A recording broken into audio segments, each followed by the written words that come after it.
alguém chama de obra complementar, um romance mediúnico, por exemplo, está dizendo o seguinte: ó, a doutrina está incompleta, e esse romance ele complementa aquilo que está faltando. E aí vem a primeira reflexão. Ninguém está falando que a doutrina está engessada, que ela já está finalizada, que ela está completa de tudo. Não é isso. O problema é que quando a gente vai trazer alguma coisa nova para a doutrina, tem que ter um critério, tem que ter um método para validar isso, essa informação. E Kardec se serviu de um método muito conhecido, inclusive, que é o que alicerça a autoridade doutrinária, a autoridade da doutrina espírita, que é o método da universalidade.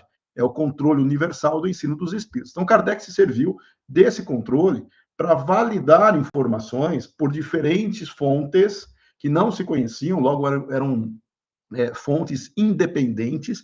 Na época de Kardec, quase que ensinos simultâneos, né? Mas veja que Kardec teve uma preocupação metodológica, e aí vem o caráter científico da doutrina. O fenômeno em si, ele pode ser estudado, ele pode ser avaliado, mas o conteúdo daquilo que os espíritos transmitem, esse conteúdo também tem que ser avaliado. Não é só porque uma fonte afirma algo que isso passa a ser automaticamente parte da doutrina espírita.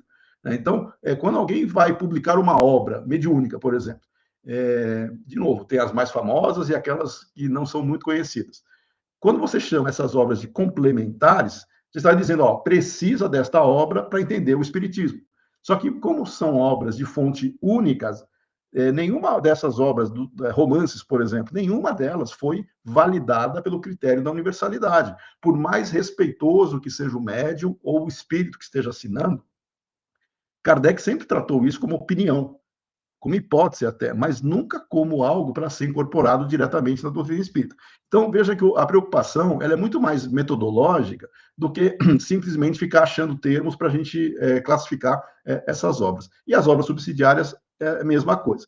Então, quando tem fonte única e não passou pelo critério da universalidade, você não pode chamar aquela obra de complementar, simplesmente porque ela não pode ser incorporada à doutrina sem uma validação, né?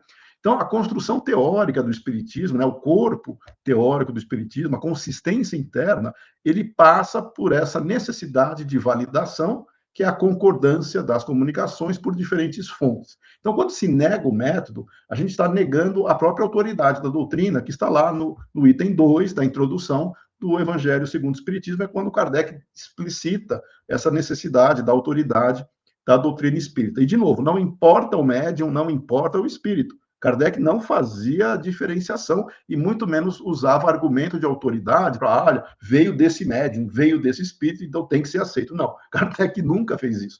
Então, muita gente fica até um pouco espantada. Por quê? Porque nós temos uma tradição cultural no Brasil onde as pessoas se apegam muito, né, quase que emotivamente, a obras que, principalmente aquelas que as primeiras leituras que ela teve, ou aquelas pessoas que ela tem muita afinidade ou simpatia, seja palestrante, seja médium, seja expositor, pessoas que ela confia, e isso é muito natural, mas não tira a necessidade da fé raciocinada. Então, no máximo, as informações que são obtidas de fonte única, né, elas devem ser analisadas como hipótese, isso no máximo. Quando elas contradizem esses ensinos, elas merecem todo o cuidado para não simplesmente descartar aquilo que já foi validado e está nas obras que a gente chama de Kardec. Né? Quando a gente fala de Kardec, não é a pessoa física, né? São as obras ditas fundamentais também, que Kardec tomou cuidado de ter esse critério de diferentes fontes. Pode ser questionável, pode ter também, no Espiritismo tudo é aberto para reflexão e comprovação posterior, e Kardec mesmo dizia, se alguma coisa estiver em desconformidade com os fatos, com a realidade, a gente abandona o antigo e aceita o novo. Não tem problema, ou seja, faz parte da ortodoxia espírita você ter esse caráter progressivo, né, do avanço do conhecimento, desde que seja validado.